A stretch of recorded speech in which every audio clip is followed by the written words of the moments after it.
जब ये पता चला कि दशरथ के पुत्र हैं ये राम और लक्ष्मण, तो जनक महाराज के मन में ऐसा लगा कि धन्य है वो दशरथ, उसकी साधना, उसकी तपस्या कितनी महान होगी कि जिनके यहां ऐसे पुत्रों का प्राकट हुआ है।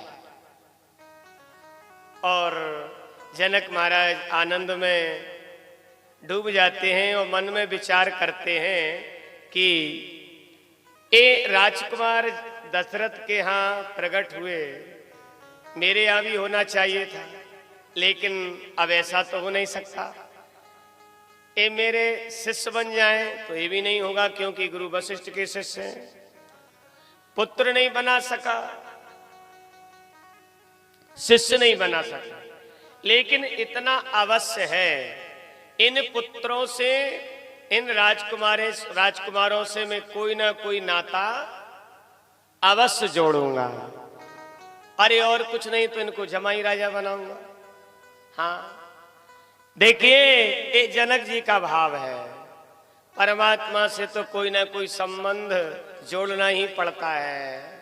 इसीलिए यहाँ राम लक्ष्मण की प्रशंसा करते हुए महाराज जनक कहते हैं, गुरुदेव आप यदि अकेले आए होते तो आप बाग में, बगीचे में निवास करते, लेकिन साथ में दशरथ के राजकुमार हैं, राजा के पुत्र हैं, तो उसके हिसाब से तो इनको एक सुंदर महल में निवास करना चाहिए। भाई जैसा जो होता है उसी के अनुसार उसकी व्यवस्था की जाती है। तो देखिए राजकुमार है तो एक सुंदर महल में इनका निवास हो। रामायण में बड़ा सुंदर वर्णन है, अयोध्या के राजकुमार हैं इसलिए आप महलों में पधारिए। विश्वामित्र महाराज मुस्कुरा जाते हैं और जनक महाराज को अनुमति देते हैं।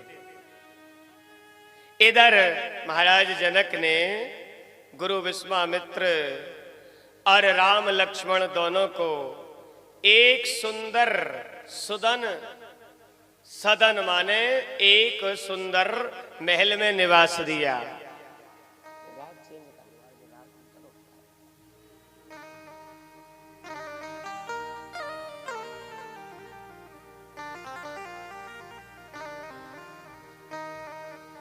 सुंदर सदने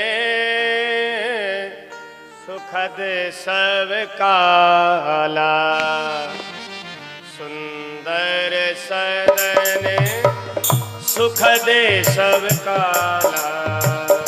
सुंदर सदन सुखद सब काला। तहाँ बासिल दीन भुआला, तहाँ बासिल दीन भुआला। है दीन भुआला, तहाँ बासिल दीन भुआला। तहाँ बासिल दीन भुआला। एक सुंदर सदन, एक सुंदर महल था जिसमें सज्जनों सारी सुख सुविधा और आनंद ही आनंद उस महल में। देखिए एक संत कहते हैं जो महल था सुंदर सदन सुखद सब काला, वो महल महाराज जनक ने